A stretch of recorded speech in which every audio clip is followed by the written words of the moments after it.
of the pandemic with webinars, because we've had, for obvious reasons, to cease having events in person. Before too long, I hope we can resume events in person in Oxford, in London, with our alumni around the world. But we found these webinars to have virtues of their own. And I'm sure we're going to continue with webinars either on their own or in perhaps a hybrid form, even after we can resume in-person talks and visits, because as this evening, they've attracted a good number of Exonians, friends of Exonians, guests, etc., from right around the world who might not be able to attend a particular in-person event. This evening, it's a special pleasure for me to welcome as our speaker my colleague, Professor Nandini Das. Nandini grew up in India. She got her first degree in English from Jadavpur University in her native Kolkata. She then had a Rhodes Scholarship to study English at University College, Oxford, and then did her MPhil and PhD at Trinity College, Cambridge.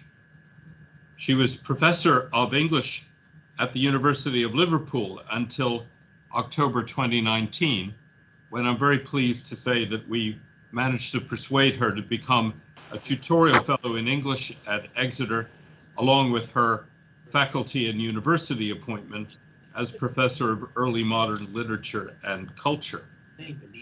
She's a specialist in the cultural and intellectual history and literary analysis of the period from 1600 to 1750, including fiction, accounts of early travel, and encounters between different cultures.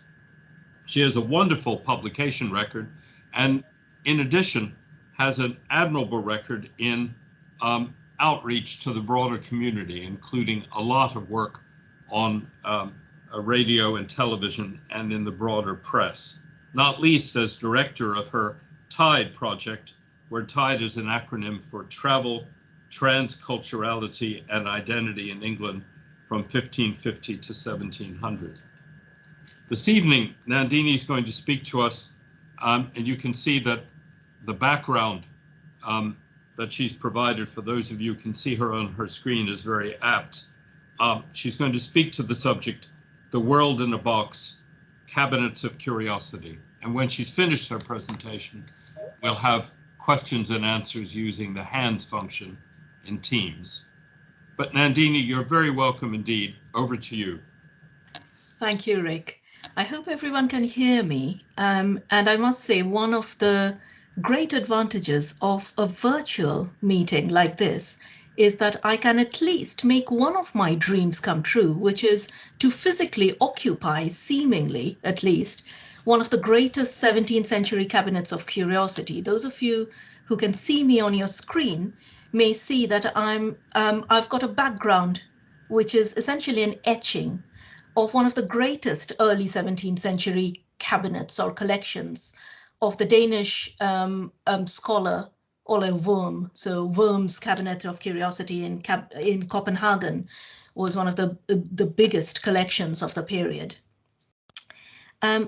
But I hope also, and perhaps Rick, you might be able to tell me whether everyone can actually see my PowerPoint, which I've tried to share. Yes, we can see your PowerPoint and we can hear you very well.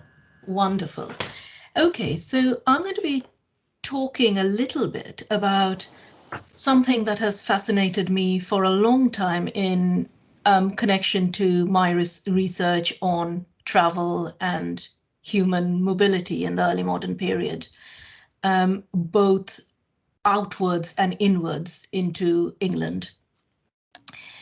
But to do that, we're going to step back to 1599. It's the late summer of 1599. And as there always is, there are tourists in London. One of them is a Swiss tourist. And this Swiss tourist walking down the streets of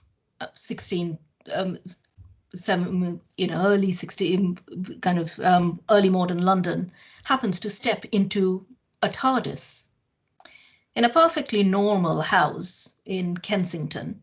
with all the smells and sounds of bustling Elizabethan London behind him, Thomas Platter of Basel walked into a room where the entire world and some things beyond it waited for him. And luckily for us, he leaves a record of the things he saw. The list, which may not be legible perhaps on your screen, but I'm going to pick out a few favorite bits of it that I like from it. These are the things he saw in that room. African charms made of teeth, which lay next to a Javanese costume. There was a Native American canoe hanging from the ceiling, complete with its oars and sliding planks. There was the Queen of England's seal, and that jostled for space with the Turkish Emperor's golden medal, as well as the baubles and bells of her father Henry VIII's Fool, which were just around the corner. There were scientific gadgets, like a mirror that both reflects and multiplies objects, Platter would say. There were natural wonders, flies that glow at night in Virginia instead of lights, fireflies. A pelican's beak, all kinds of corals and sea plants. And then there were things that are plain odd. A unicorn's tail. I mean, what's that all about? And then there's my favorite, a flying rhinoceros. A thunderbolt dug out of a mast which was hit at sea during a storm. This is the story of an age when Britain first learned how to collect. And it's also the story of how that obsession transformed perhaps the way we see time, see the world, and our place within it. And it begins, as good stories often do, with that opening of a box, a Cabinet of Curiosities. Britain has always been a nation of collectors. If we look around us, and this is one of those nosy pleasures of Zoom, I can already see some backgrounds where there's a collection of books, photos, paintings in our own houses. It's always been a society that has collected, sorted, classified, built little shrines of personal and communal obsessions, from the egg cups to the Elgin marbles. The most ordinary and innocuous things to the most controversial. And technology, of course, today has made it even easier to feed our appetite to collect. We click and tweet and share our way through the moments we live, curating the things we see, even the food we're eating. The story of that obsession, however, began in continental Europe at the royal courts of the 16th century, where collecting was a relatively new craze. I mean, the idea itself wasn't new. Royal courts, temples, churches had always collected objects, rare jewels, holy relics. But by and large, they were closely guarded treasures, shut away from the ordinary people. But in the 16th century, princes and kings from the Medicis in Italy to Peter the Great in Russia began to collect and create a different kind of display. Collections of things from around the world, both natural and man-made. These were things collected not simply because they were costly or holy, but because they were beautiful or extraordinary, wonderful, curious. This was the beginning of the fashion for what the Germanic states would call a Kunstkammer, a chamber of arts, or a Wunderkammer, a chamber of marvels. Or, if you were feeling particularly plush, the Kunst- und Wunderkammer, a cabinet of curiosities, full of the marvels of both art and nature, things made by God as well as things made by man. Perhaps the greatest princely collector of them was the Holy Roman Emperor Rudolf II. In the last decades of the 16th century, Rudolf's Kunstkammer occupied just not a single box or cabinet or even a room, but his entire castle in Prague, all devoted to the most wonderful and fantastic examples of works of man and nature. From the works of artists like Dürer or Bruegel and Veronese to really intricate hydraulic gadgets. Rudolf had this great kind of passion or, attraction to tricking his visitors. So quite often he'd fit up these hydraulic gadgets that sprayed water on unsuspecting visitors, ladies who had come to see a collection in a room suddenly, and you'd be sprayed with perfumed water as you entered or exited a room, or if you ventured too close to an exhibit from time to time. But then he was also famously moody and reclusive and so caught up in his obsessions that some of his enemies accused him of dabbling in the occult and in the dark arts. And he's ultimately deposed by his ambitious younger brother. It's possible that when Shakespeare writes his Duke Prospero in The Tempest, his own deposed duke, filled with infinite curiosity about everything, carries shades of Rudolf behind him. But Rudolf's collection in many ways was typical of a Renaissance prince, a perfect symbol of the Renaissance. Certainly, while he was in power, Rudolf's patronage and collection fed into both the arts and the sciences. He collected people like he collected objects, great painters of the Northern Mannerist style, artists like Bartholomew Spanger, Giambologna, Adrien de Vries, as well as some of the greatest scientific minds of the period, Tycho Brahe, Johannes Kepler, Giordano Bruno. All of these people gathered at his court. There's a fantastic image that some of you might already be thinking of Rudolf, which the artist Giuseppe Arcimboldo famously painted of Rudolf as Vertumnus, the Roman god of seasons. I love this painting. It's just such a strange, almost surreal painting that turns the emperor himself into a collection, a curiosity. But what was the use of such collections? There was always an element of power play, of course. The Cabinet of Curiosity could be used to show off your power as ruler, your wisdom. Rudolf's Kunstkammer was often the center of diplomatic functions. He'd receive foreign emissaries there. But there was something more. Something that made the Cabinet of Curiosity a perfect symbol of the Renaissance. In fact, some may argue that the Renaissance itself could be said to be a product of such collections rather than the other way around.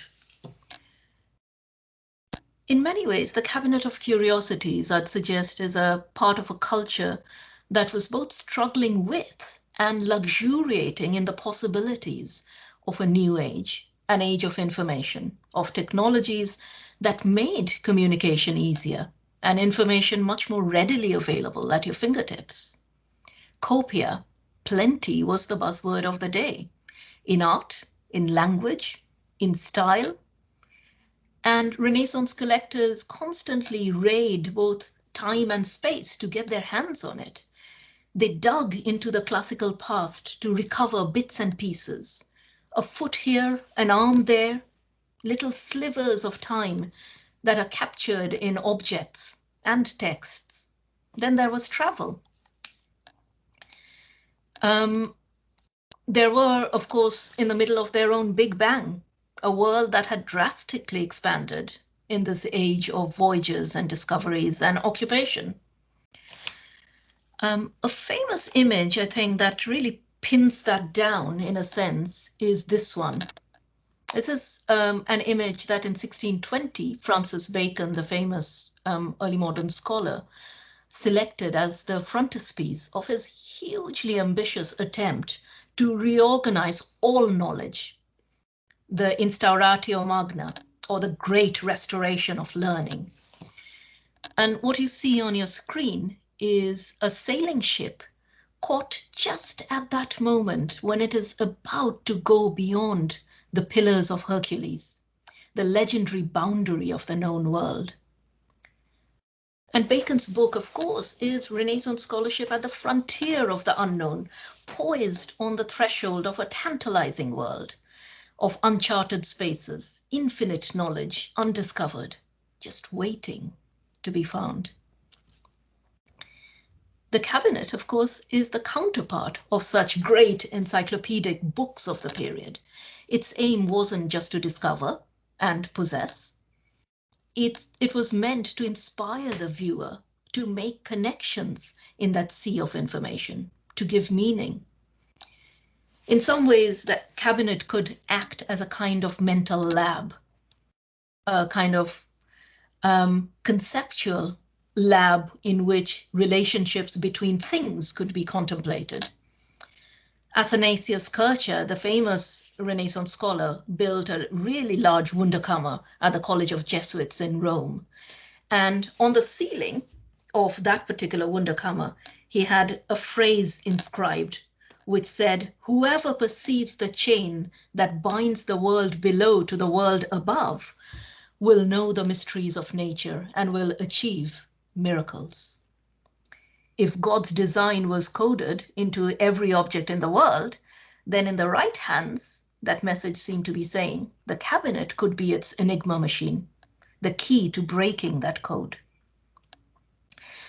But there was a key question that needed to be asked.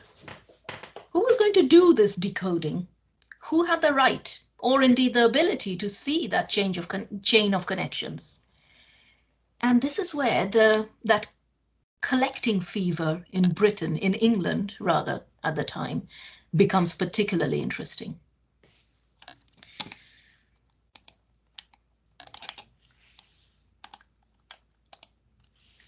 The Kensington House that I started with, the one full of the strangest things from around the world that the Swiss tourist Thomas Platter walked in that summer of 1599, that was the house of Sir Walter Cope.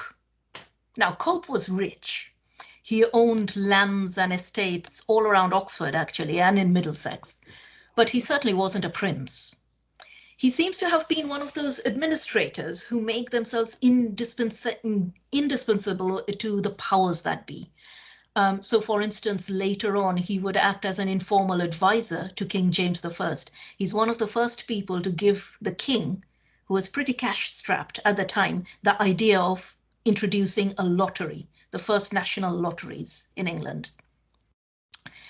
He also invested heavily in the new trading ventures, the Virginia and the East India companies, and he was a member of the Elizabethan Society of Antiquaries.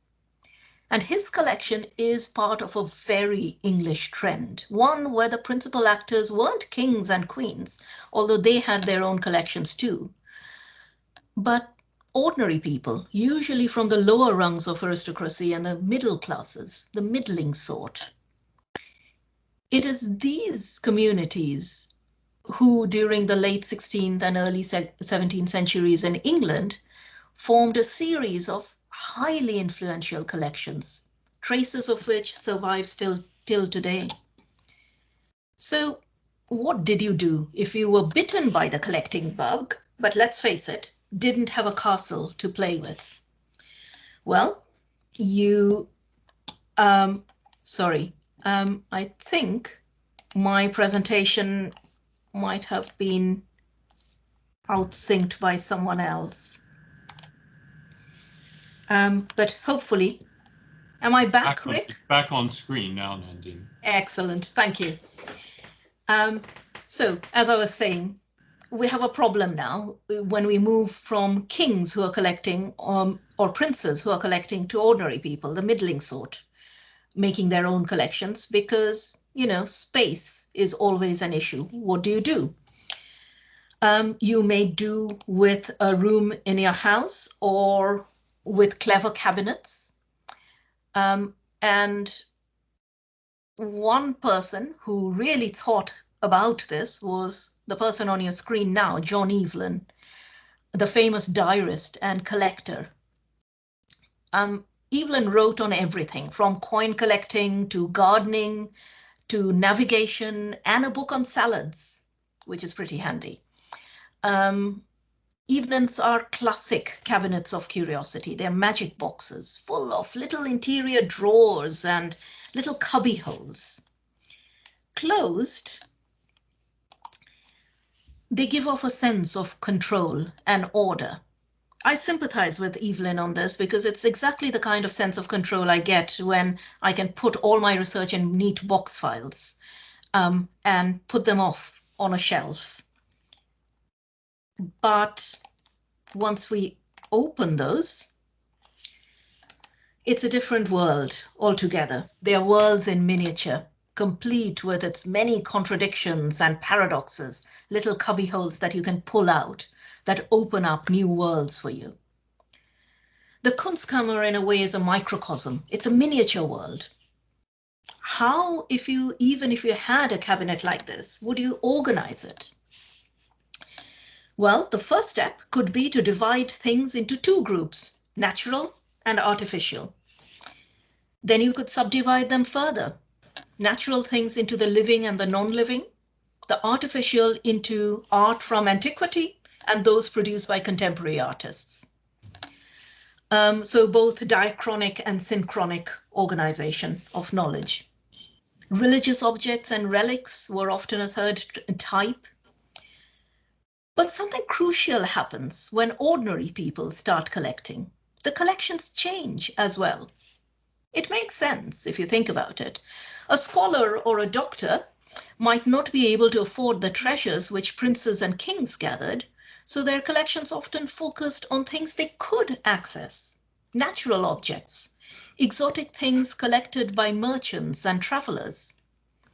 This meant that just as scientists and scholars like Galileo were using their newer, better lenses to see the universe, both its largest and smallest components, in many ways, the mania of collecting was teaching the collector to see natural things in a new light, with a renewed appreciation of their value as objects.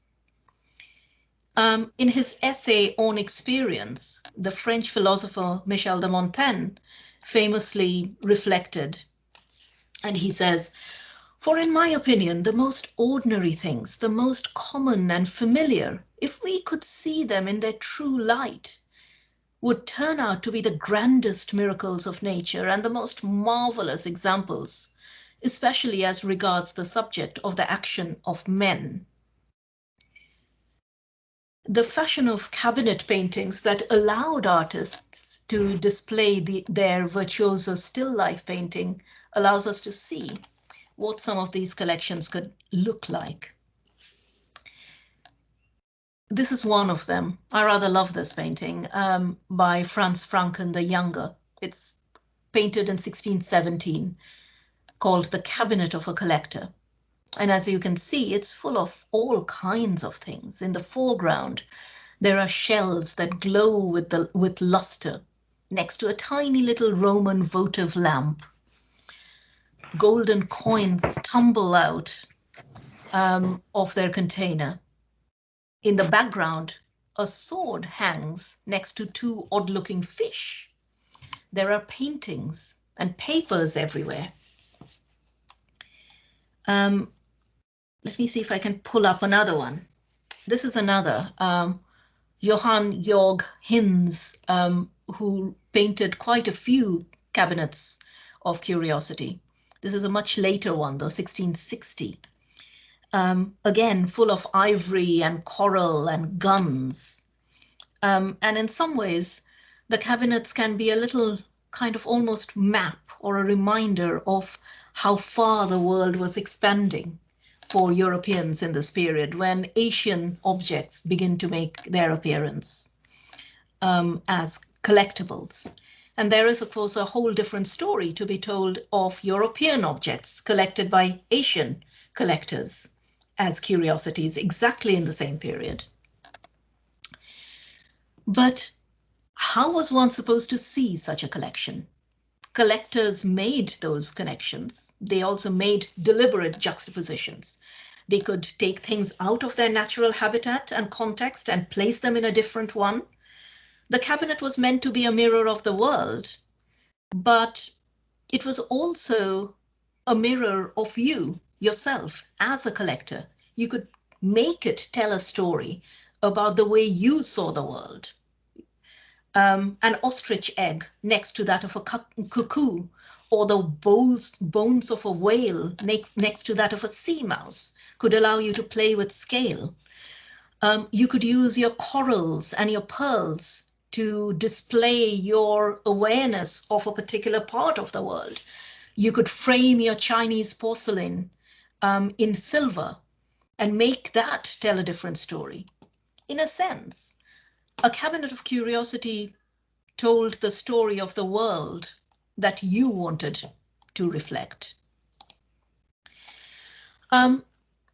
If you had more space, of course, even if you were not a prince, you could make your collection even more ambitious. And the one you can see on your screen is one that John Evelyn was really excited to visit in real life when he went to Naples. It's the collection of a pharmacist, an apothecary called Ferrante Imperato. And it's one of the most observable places in the city, the repository of incomparable rarities, Evelyn would gush. And he was not wrong there. Imperato's collection had more than 35,000 specimens. And that image that you can see is from a catalogue almost that Imperator had published of his own collection. It's printed in 1599, exactly the same year when Thomas Platter saw Walter Cope's cabinet in England. And as you can see in the engraving, books and scrolls take up one wall. Stuffed birds loom over cupboards, full of specimens and pigeonholes, displaying rocks and minerals. Ah, I've been kicked off again. Hang on.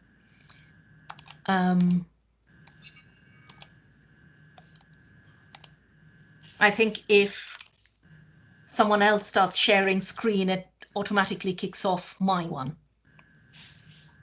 But hopefully I'm back on, and you can see you are my favorite bit, which is the monstrous suspended stuffed crocodile, which is the star exhibit in the middle of that image.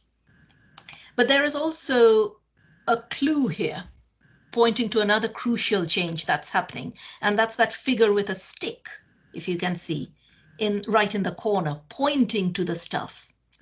Imperator wasn't just an ordinary apothecary with a collecting bug. He actually showed this to other people for a nominal sum. So in a sense, his TARDIS was open to anyone who wanted a ride through time and space, who, however, wanted to pay the modest entry fee. And this, in a sense, is the beginning of our museums and galleries. But to find out more about that, we need to come back to England from Naples. And to London, actually, because in a large house in South Lambeth in London, a strange new thing was growing. Visitors fondly christened it the Ark. And it was a collection put together by perhaps a familiar father and son duo for those with Oxford connections. John Tredescant the elder and his son, also called John Tredescant. Tredescant Sr. was a gardener, but he was a gardener to some of the most wealthiest and most influential people within the English nobility, from Robert Cecil, the first Earl of Salisbury, to Charles I's wife, Queen Henrietta Maria. And both he and his son are adventurous travelers. They're almost semi-diplomats, horticultural pioneers, and polymaths, really. And both of them travel really widely. Tredescant Sr. went to Russia and to the Algiers. He is credited with importing the lilac and the horse chestnut to England. Tredescant Jr. goes even further. He goes as far as Virginia. And when they couldn't personally collect things, they used their high-flying connections and called on favors to get their enormous network of friends and acquaintances to acquire specimens for them. What did it contain, though? Again, we have the handy notes of a tourist. This time, a German traveler called Georg Christoph Stern who visited the Ark in 1638. And I'll read out a little bit of what Stern says of what he had seen at the Ark. In the museum of Mr. John Tredescant, he says, are the following things. First, in the courtyard, there lie 2 ribs of a whale, also a very ingenious little boat of bark. Then in the garden, all kinds of foreign plants which are to be found in a special little book which Mr. Tredescant has had printed about them. In the museum itself, we saw a salamander, a chameleon, a pelican, a white partridge, a goose which has grown in Scotland on a tree, a flying squirrel, another squirrel but like a fish, all kinds of bright-colored birds from India, a number of things changed into stone, among others a piece of human flesh, olives, a piece of wood, an ape's head, a cheese, all kinds of shells, a hand of a mermaid, a hand of a mummy, a very natural wax hand under glass, all kinds of precious stones, coins, a picture wrought in feathers, a small piece of wood from the cross of Christ, a polished steel mirror, which, when this is held against the middle of a picture, discloses secret things. Many Turkish and other foreign shoes and boots, a toadfish, a bat as large as a pigeon, some very light wood from Africa, the robe of the King of Virginia.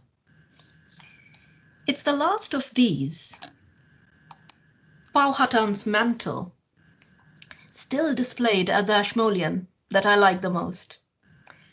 As a new overseas undergraduate at Oxford, in my first year, homesick, jet-lagged, dragged out of my college room by new friends for a trip to the Ashmolean, this is the object that drew me into the world of early travel and cabinets of curiosity. And there lies the next twist to the story, because, of course, in between those two, the German tourist in Lambeth and me, the Indian student on the high street in Oxford, Tredescant's Ark had been inherited by Elias Ashmole, one of the founding members of the Royal Society. And in 1677, Ashmole made a gift of the Tredescant collection, along with his own collections, to the university on 2 conditions. First was that the university had to shell out its own money and build a building fit to house this collection. You know, they couldn't just cram it into the bod or in the anatomy theatre, as they did with much of their rare objects and books. And second, and this was crucial, the collection had to be made available to the public. It took them 6 years to complete the new building to honor the deal, but the university kept its word. And on 21st May 1683, the Ashmolean Museum officially opened its doors and became the first public museum in Britain and the first purpose-built public museum in the world. All of Tredescant's carefully collected curiosities found their home here, including the stuffed dodo that would later inspire Lewis Carroll and generations of readers of his Alice in Wonderland. To see all these wonders, your access wasn't determined by your gender or nationality or status, but simply by your ability to pay the fee. And that's pretty revolutionary. It would be another 76 years before the British Museum, built on the basis of the collection of another much-travelled collector, Sir Hans Sloane, would open to the public. So the opening of the Ashmolean is a sign of the times, but it's also a sign of the private Cabinet of Curiosity falling apart. Critics ridiculed the appetite for variety over knowledge that cabinets of curiosity often seem to encourage. And of course, many of them didn't take kindly to a load of ordinary people wandering around in the search of easy entertainment either. On the 21st on the 23rd of August, we wish to go to the Ashmolean Museum, another German tourist, Zacharias Conrad von Uffenbach, wrote in 1710. But it was market day, and all sorts of country folk were up there, he grumbled. Even the women are allowed to go up here for a sixpence. And of course, they were scathing about how collecting had just turned into this kind of circus, a popular craze, how people just went for variety rather than knowledge. Critics said that curiosity was a kind of addiction, a form of gluttony, an obsession. So, by the 18th century, the Cabinet of Curiosity fell apart. But as it fell apart, its story also split into two. On the one hand, it gave rise to our museums and our art galleries, and that makes sense. Classification was, after all, at the heart of the Age of Enlightenment. And as people turned away from the Cabinet of Curiosity, the first step, quite naturally, quite often, was to control its variety in some way, to give it structure and order, to separate the arts antique from the arts contemporary, the natural wonders from each other, and give them new homes, new labels. On the other hand, there was another aspect to the cabinet that never did lose its power over our imaginations, and that has been as influential in shaping our art as the cabinet's relationship with knowledge, troubled as it is, has been for science. And I want to just wrap up by touching really briefly on that other bit, the darker side of the Cabinet of Curiosity, perhaps. And that darker side has something, I would argue, to do with the way the cabinet allowed one to acknowledge life's impermanence, its contradictions and illogic, its frequent gruesomeness, even as it celebrated its wonders and its beauties. One of the most striking representations of this, of course, is this very familiar image, Hans Holbein the Younger's The Ambassadors. Holbein paints this double portrait of two young French diplomats in a setting that looks very much like a collector's cabinet. They're standing on an oriental rug. They're leaning on either side of a table full of instruments of knowledge. That includes a celestial globe, a sundial, a book, a lute, among other things. The most surprising element, of course, is in the foreground. It looks like a fossil or a discarded rag, perhaps. But from the right angle, you can, if you look lower down, looking up at it, you can see it for what it is, an anamorphic drawing of a skull. Straight on, like any Cabinet of Curiosity, the scene exudes power, potential, possibility. Change your perspective, and you realize that it is as much a story of loss as it is of conquest. It's a story locked into every tarnished Roman medal and fragment of Greek sculpture, every raided bit of African artifact, every skull, every skeleton, every potentially gruesome mummified hand and preserved fetus that ever occupied its space in its multiple cubbyholes. That's particularly the case at the other end of the spectrum, where the Cabinet of Curiosity could and did become a close relative of the circus sideshow, full of weird and wonderful things. I mentioned Rudolph, Emperor Rudolph earlier, and Rudolph, of course, was famous for stuffing and preserving the body of one of his fools, a dwarf, and a giant next to each other for the entertainment and curiosity value of the enormous variance in human size. And of course, later on in 18th century, 19th century fascination with Gothic, it produces such fantastic exuberances of almost the moody, manic variety of Horace Walpole's Strawberry Hill or John Soane's house in London. The cabinet's way of looking at the world is almost schizophrenic in its juxtaposition of objects. And that's influenced innumerable artists and writers later on, innumerable movements, styles, installations, exhibitions. This is André Breton's Paris apartment, which, as you can see, is a cabinet of curiosity in itself, almost full of everything from Indonesian tribal carvings to Dadaist paintings. Marcel Duchamp's box in a suitcase, this one, was a portable cabinet, kind of reminiscent of John Evelyn and others. And this next one is one of my favorites. This is Grayson Perry's latest Tomb of the Unknown Craftsman. It was displayed at the British Museum at the end of the first lockdown last summer. It's in fact Grayson's fourth Tomb of the Unknown Craftsman. And like previous iterations, it's inspired by the Cabinet of Curiosity and by museums that followed. It's hung with handmade replicas of British Museum objects, representing crafts made through history by forgotten men and women, which have survived into the present day. And this version was unfinished until now and completed over that first lockdown.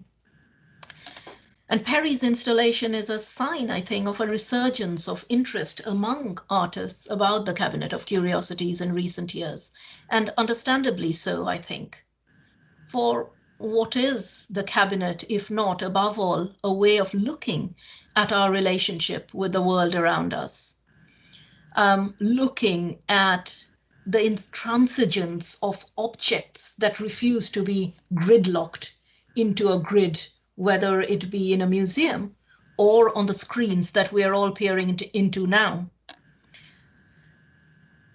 The objects and their organization bind us to something larger than ourselves. The cabinet, in that sense, I'd argue, expresses some of the most same basic desires and fundamental fears which both religion and science strives to answer in different ways about our place in the world, about the fear of death and impermanence, about the wish for survival, for sense and order, as well as our fascination with the unknown, the mysterious, the strange. No wonder, perhaps, that our familiar term, the museum, which shares its root with another name for the cabinet, the museo, came from the Greek museon in Alexandria, a place of study, a retreat and sanctuary for the muses. Or that the word curator, which has the same etymology as curiosity, both come from the Latin cura, that which takes care. The cabinet, above all, makes us pay attention. Its story is as much about looking inwards, making sense of ourselves, figuring out how the human mind, emotions, and imagination works, as it is about looking out into the world. Thank you. Thank you very much, Nandini. There's now an opportunity for questions. Veterans of Teams will know that on the upper right-hand part of the toolbar, there's the third icon from the left is a hands, which you can click on and attract my attention. Perhaps I could start off, Nandini, by asking you, you emphasized that the cabinet had its origins in continental courts, and yet its ultimate dissemination or transmogrification into the museum happened in England. Why wasn't England first? Was it something to do with the Elizabethan court? Do you mean in terms of why the focus initially comes out in continental courts on collection? Yeah. Why Rudolph and not Elizabeth? I think partly it is to do with the long history of religious collection within the Catholic Church. So the reliquaries of Catholic Church are a natural predecessor in some ways, perhaps. But also, I think it's partly to do with the way in which both copia and curiosity, variety and exploration were caught up in humanism itself. And of course, continental humanism, continental Renaissance predates the English Renaissance by almost 200 years. So that whole kind of both metaphorical and actual physical digging into the past and collecting bits of the past is hardwired into continental European history much before it comes to England. Thank you. Blair Akers. Hi there. I'm a current Exeter postgrad. Thank you so much for doing this presentation. I have many thoughts, but I think the one that's sort of bothering me the most, if you will, is particularly in COVID. I know that, a lot of people have not been able to travel and maybe check those boxes that they wanted to check and sort of have goals every year of like the places they're going to see and the things they're going to do, which I think is very much a manifestation of these curiosities, right? And where people collect them is in their travels. Where do you see sort of that, I'm going to say, boundary of continuing to sort of collect these artifacts or have these experiences versus, say, this call for museums to return these artifacts back to their original locations, and maybe being a traveler and trying to determine, like, what is it that I should be collecting and what is it that I should just really take as an experience? Blair, that's such a fantastic question. I think you've picked up on two aspects there of collecting, and I'll take each of them separately, if I may. The first one is of experience itself, and that relationship between the material object as something that you collect as a memento and experience. As far as the kind of early modern period that I'm looking at, the 16th and 17th centuries, is concerned, the jury was out on how useful travel was. And you'd find a lot of humanist critics critiquing travel experience as a dangerous kind of immersion in foreign influences. Dangerous because it encouraged you to kind of subsume your rationality in experience and emotion. So you'd lose your rational evaluation. You'd lose that sense of evaluating, labeling, classifying that you were meant to do as an intellectual or as a student even, because you were so immersed in the experience itself. So for them, quite often, the argument went, well, you don't really need to travel. All you need to do is collect these things, and then in the comfort of your own armchair, and that's a phrase quite often used, you could use your cabinet of curiosity to make sense of the world. But the second point that you bring up about access, and I think about museums and collections, I think brings up another different question, which is about access and right to access to traces of the world and traces of time, in a way. And there too, I think we can kind of go back to the early modern period, which also to some extent wrestles with this. For them, that wrestling happens quite often, going back to Rick's question, when in the kind of height of the European Renaissance, people are digging into the layers of Rome. And there's a deep anxiety about whether you should let the past remain where it is. Who has the right to it? What do you do with that Egyptian artifact that a Roman emperor had collected and now is gracing a Vatican garden, for instance? How do you understand it? What is the context for it? And for us, I think those questions of understanding and context have got also caught up in a question about a huge expanse of colonial history that lies in between. It's far too complicated, perhaps, to kind of even try to address in this forum in a way. But it's a really interesting question. And I think, as current debates have shown, it's one that needs really careful thinking out. I mean, I keep going back to that idea of curation as a way of taking care, and the ways in which we can take care of the past may not necessarily be by guarding the physical object, but by facilitating different modes of access to that object. Perhaps even in the way that Ferrante Imperato did by printing a catalogue of his collection for those who couldn't travel and those who couldn't actually manually hold the collection that he had created. Thank you. I'd like to turn now to the college archivist, Penny Baker. Hi, Penny. Hello. Yes, can you hear me? Good. Yes, I can. Okay. Yes, as an archivist, I was looking at that engraving of the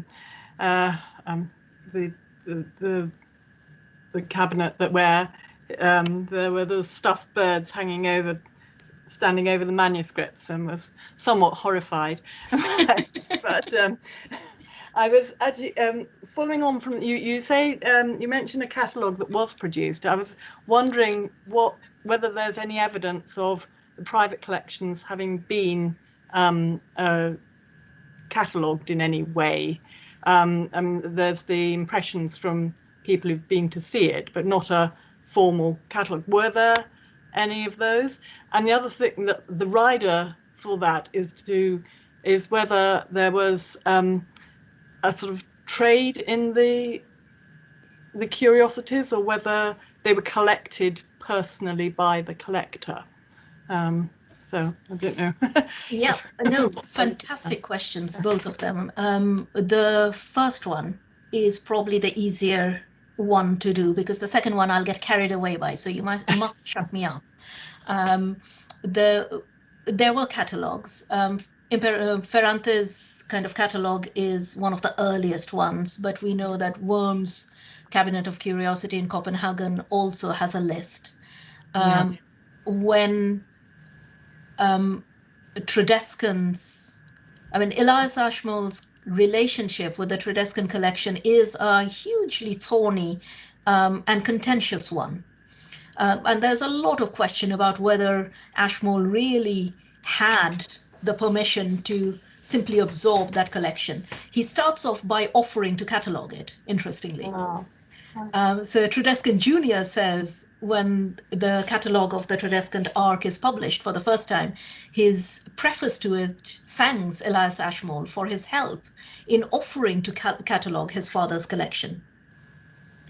And as quite often in these cases happens, the cataloguer silently absorbs some of that collection in a way.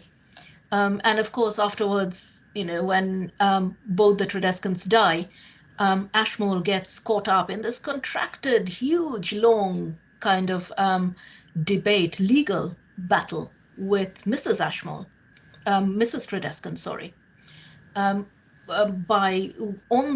precisely this point that he says that he had been given ownership of the collection at the time of cataloguing it, whereas Mrs. Tredescan says, absolutely not, it's ours. So that's the answer to your first, perhaps, to some extent. And the second, yes, there was a brisk trade in collecting.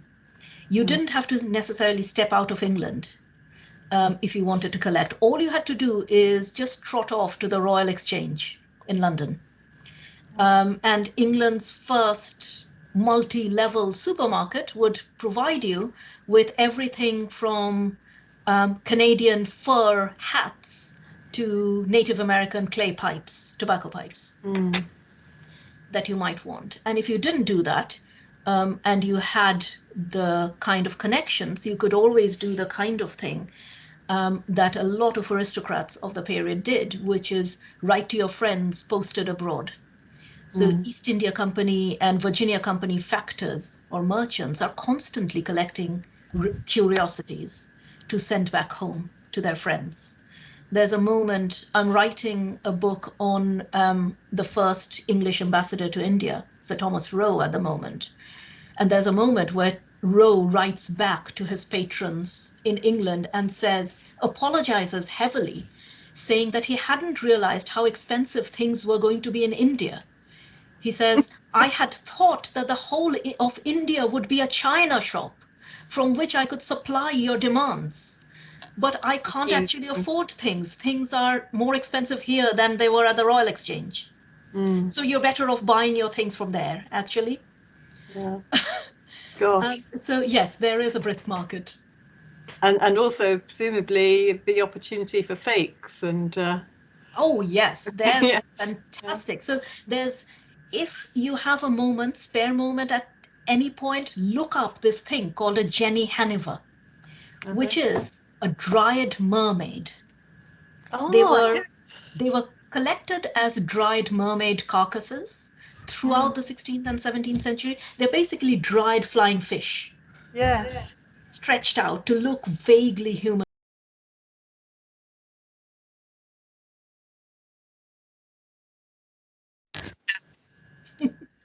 Could I turn now to Mark King? Hello, Mark. Hello. Thank you very much for a very interesting talk. I think your connection with trade of certainly European nations around the world is an interesting lead into this idea of access and collecting, which leads me on to turning it around. And I'd be interested in your thoughts on how, say, the medieval Islamic world, or indeed South Asia and India, or China, how they approach collecting the other way around, whether you have any thoughts on that perspective. That's a lovely question, particularly because I'm knee deep at the moment in the collecting habits of the emperor whose court Sir Thomas Roe, whom I mentioned just a few minutes ago, was visiting in the early 1600s. So Roe is sent by the East India Company to India in 1615. He stays there for 4 years. And the one thing that crops up constantly in his diary, he writes a day-by-day diary, and he writes a lot of letters, a lot of which has been preserved. The one thing that keeps cropping up is the incessant appetite of the Mughal Emperor Jahangir for curiosities. And we know that from Mughal miniatures, we know that from the East India Company factors going to Japan. One of the first kind of gifts that the English embassy, the first English embassy takes to Japan is a silver telescope. And there's a very recent book called The Shogun's Silver Telescope by Tim Screech on that, which is fascinating, and I thoroughly recommend it to anyone who's interested in that kind of connection, the other side of the flow. But there's certainly a case, and this is actually quite crucial in this early stage, that English trade is driven by the fact that England wanted Asian and South Asian luxuries. But they couldn't quite, the thing they had in order to exchange for that would have been English wool. And we can easily see the problem there. You know, English wool is not going to be your go-to commodity in the 40-degree heat of New Delhi or old Agra, imperial Agra in the period. So what do you sell instead of wool, which is your primary merchandise? What you do is you go off to the huge German markets of curiosity. You go off to Amsterdam and buy curiosities, and you take those to those Asian markets where people have the money and the taste for luxuries and curiosities. And with the money you earn from that, you buy the silk and the velvets and the cottons to bring back and sell in England. I'd like to turn now to what will have to be our final question to our colleague, Professor Christina de Beleg. Hi, Christina. Phone, so I'm a bit tiny.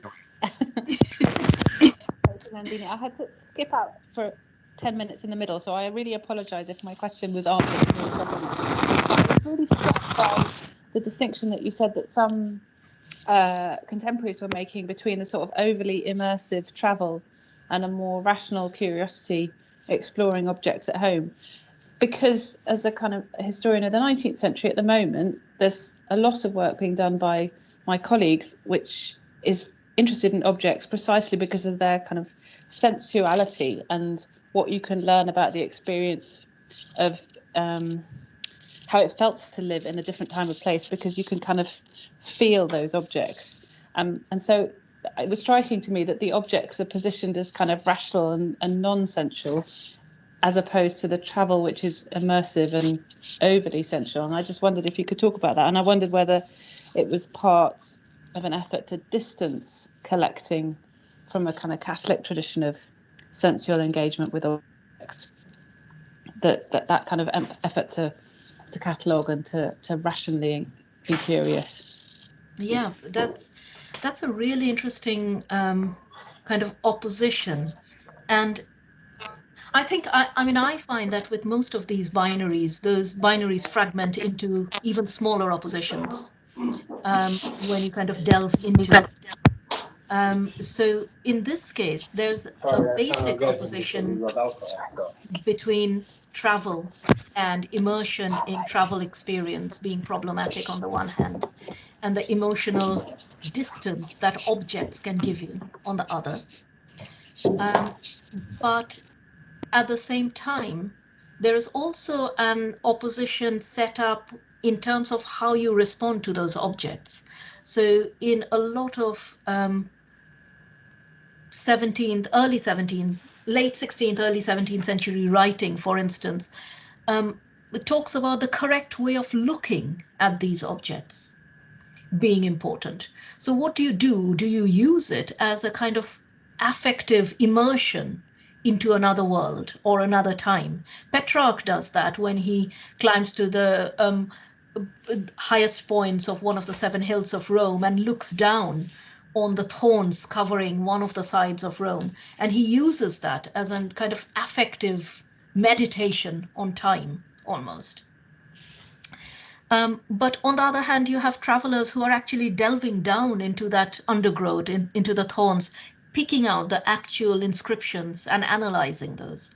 So I think it comes down to where you stand in your relationship to that object, which the 17th century hadn't quite fully articulated in this period. And of course, later on, when we come to that kind of 18th century, what can I say, dissing of female spectators, for instance, that becomes a gendered difference. Women are not, we're told, are not able to analyze objects on display in a Cabinet of Curiosity or at the Ashmolean in the way that men could, because they would be carried away by the affective weight of an object.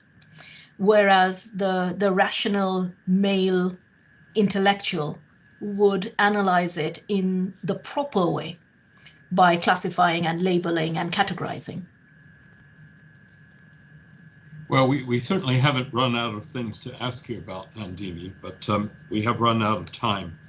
I'd like to thank you on behalf of everyone at this talk for a truly fascinating presentation. You've been magisterial and very wide-ranging, but as in your career generally, you've also been very vivid and easily approachable in the fascinating and really quite profound thoughts that you've presented us with. I think we're all very grateful indeed. It was a pleasure, and thanks for the questions. In closing, I'd like to thank everyone for attending this gathering. We had people in all different sorts of connections to the college and in a wide variety of locations. I'd also like to thank our colleague Amelia Cross, our alumni relations officer, for organizing everything so well behind the scenes.